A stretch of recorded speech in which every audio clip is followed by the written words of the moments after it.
조합제 TV 시청자 여러분 안녕하십니까. 2023년 3월 4일 새벽 5시입니다.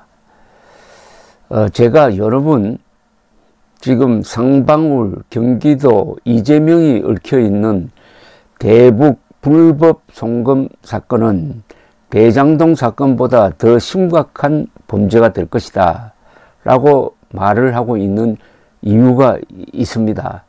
여러분 이렇게 한번 생각해 보십시오. 북한 노동당 정권은 지금 핵무기를 만들고 있습니다. 그래서 UN, 미국, 한국, 일본, 세계 여러 나라가 대북 제재를 하고 있습니다. 핵심은 북한에 현금이 들어가서는 안 된다는 겁니다. 북한에 들어가는 현금은 직접 간접으로 핵무장을 돕게 될 것이다. 그러면 핵무장이 강화되면은 누가 가장 피해를 입느냐? 바로 대한민국이죠. 그래서 북한 노동당 정권에 현금을 대주는 자는 이거는 간첩보다도 역적보다도 더 심각한 반역이고 또한 국제범죄인 것입니다. 그런데 이재명 경기도지사 시절에 이루어진 이 대북 불법 송금 사건은 바로 2000년에 있었던 김대중 김정일 평양회담 직전에 김대중 정권이 현대그룹을 앞세워 가지고 김정일의 해외 비자금 계좌 등으로 4억 5천만 달러를 보낸 그 사건과 완전히 판박입니다. 그런데 북한에 그렇게 돈을 대주면은 북한이 대한민국을 위해서 뭐 양보하는 게 있어야 될 것 아닙니까? 완전히 거꾸로입니다. 김대중 당시 대통령도 4억 5천만 달러를 김정일 측에 바친 때문에 약점이 잡혔습니다. 돈을 주고 약점이 잡힌 겁니다. 돈을 받는 사람이 약점 잡히는 게 아닙니다. 그래서 김정일은 약점 잡은 김정일은 2000년 6월 평양회담에서 김대중 당시 대통령을 농락을 했습니다. 어떻게 농락을 했느냐? 송금 과정에서 한 1억 달러 정도가 그 계좌 번호를 받는 사람 계좌 번호를 보내는 사람이 잘못 적어가지고 입금에 차질이 생기니까 들어오지 말라고 그랬습니다. 평양에 들어오지 마라. 수금이 아직 안 됐다. 그래서 김대중 정권이 부랴부랴 그것을 수습하는데 하루가 걸렸습니다. 그래서 하루 늦게 평양에 갔습니다. 겉으로는 뭐 준비가 제대로 안 돼서 연기되었다든지 이런 식으로 연막을 쳤지만은 이런 중요한 회담도 이렇게 장난을 쳤다 이겁니다. 그 다음에 딱 만나자마자 김정일이 김대중 대통령을 만나자마자 협박을 합니다. 뭐라고 협박을 하느냐? 회담할 수 없습니다. 돌아가십시오. 이렇게 이야기를 합니다. 오늘 아침에 텔레비전을 봤더니 남조선에서 인공기에 올렸다고 학생들을 잡아 넣는다. 이런 분위기에서는 못하겠습니다. 이렇게 협박을 하면서부터 기선을 제압해가지고 거기서 나온 합의문이 6.15 선언입니다. 이거 6.15 선언은 완전히 한반도 적화통일에 합의해준 선언입니다. 반역 선언입니다. 그래서 지금까지도 6.15 선언의 족쇄에서 벗어나지 못하고 있는 게 남북관계입니다. 김정일이가 돈을 받고 김대중의 약점을 잡았다 이겁니다. 그래서 정책에도 영향을 줬다는 거죠. 똑같은 일이 이재명이 대통령이 되었으면은 일어날 뻔했습니다. 지금 대북 상방울 이재명 관련 대북 송금의 규모는 상방울이 약 800만 달러를 확인된 겁니다.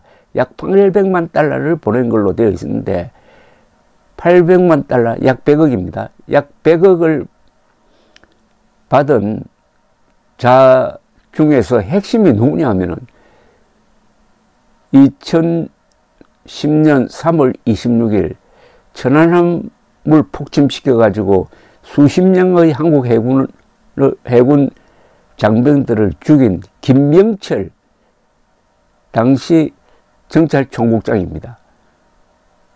우리의 원수, 테러리스트,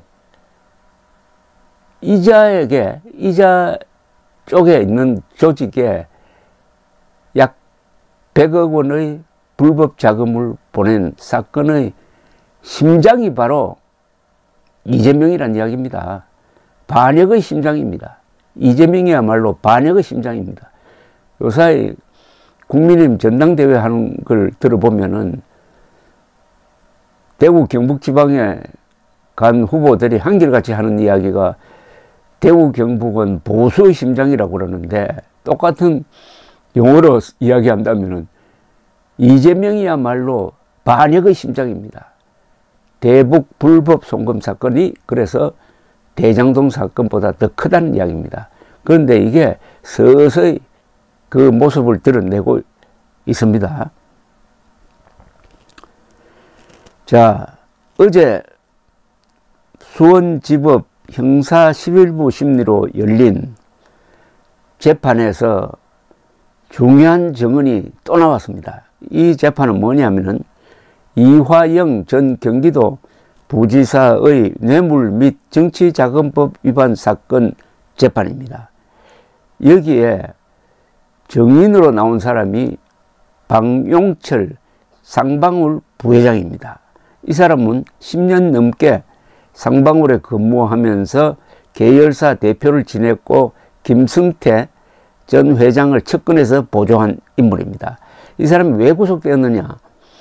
이화영 전 경기도 부지사에게 법인카드와 차량을 제공한 혐의 등으로 구속 기소되었습니다. 이화영 전 경기도 부지사는 이재명의 측근으로서 대북사업을 총괄했던 사람입니다. 자, 방용철 부회장은 어제 재판에서 이렇게 이야기를 했습니다. 검찰이 우선 물었습니다. 쌍방울 비서실장이 검찰 조사에서 김승태와 이화영 그리고 이재명 이 서로 가까운 관계라고 진술을 했는데 사실이냐 이렇게 물었습니다.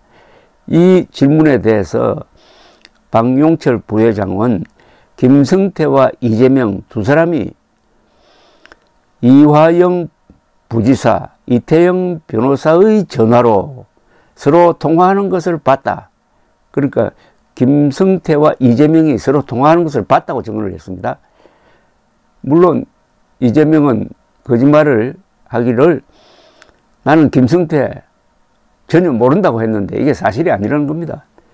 두 사람이 직접 만나거나 전화번호를 알아서 통화한 건 아니고 그러니까 이화영 전화로 간접 통화를 했다 이런 이야기입니다. 그래서 그 상황을 이렇게 설명을 합니다.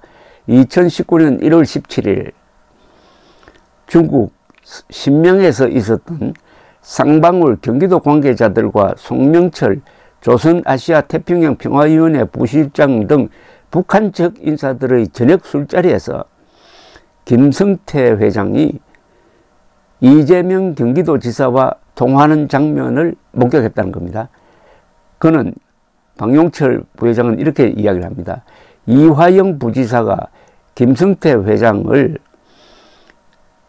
이재명에게 당시 지사입니다. 이재명 경기도지사에게 전화를 바꿔주자 김승태가 네네 아닙니다 감사합니다라는 식으로 짧게 통화를 했고 김승태가 이화영 부지사에게 아이 형 뭐예요? 라면서 기분 좋게 말하기도 했다라고 증언을 했습니다. 또 검찰이 이렇게 물었습니다. 방용철 부회장에게 이화영 부지사는 쌍방울이 독자적으로 대북 사업을 추진했으며 경기도와 관계가 없다고 주장하는데 맞느냐 이렇게 물으니까 박용철 부회장은 이렇게 반박을 합니다. 상식적으로 말이 안 되는 이야기입니다. 쌍방울이 삼성 현대도 아니고 대북 제재도 있는데 경기도에서 도와주지 않으면 누가 쌍방울이 한다고 생각하겠습니까? 경기도와 관련성이 없었다면 북한은 우리에게 경제협력 계약서를 안 써줍니다 라고 이야기를 했습니다. 그러니까 딱 떨어지게 쌍방울, 경기도 이재명이 같은 연계선상에서 한 통속으로 대북 불법 송금에 관계했다 이런 이야기입니다.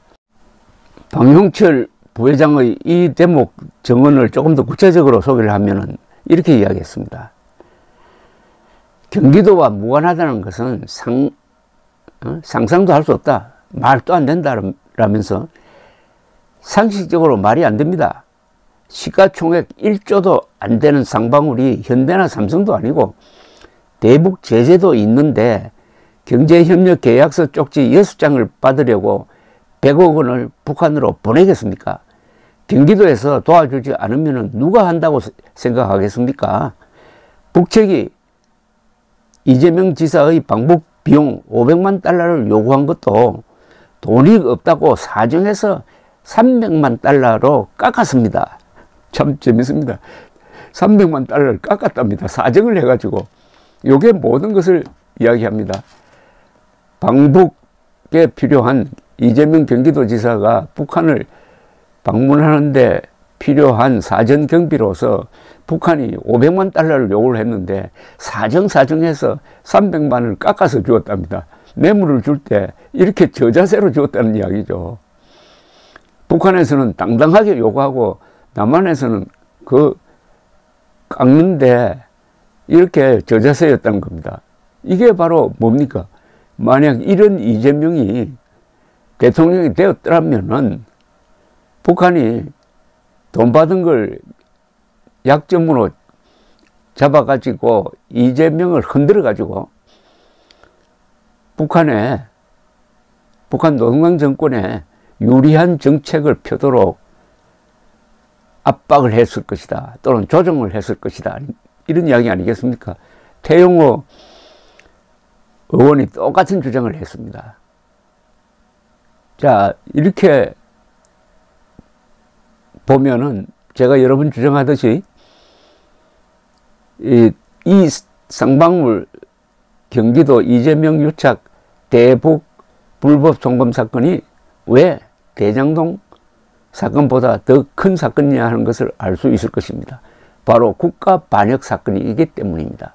그것도 보통 반역이 아니고 우리를 죽이려고 하는 적을 돕고 현금을 대준 사건. 그래서 제가 이재명이야말로 반역의 심장이라고 말하는 것입니다. 감사합니다.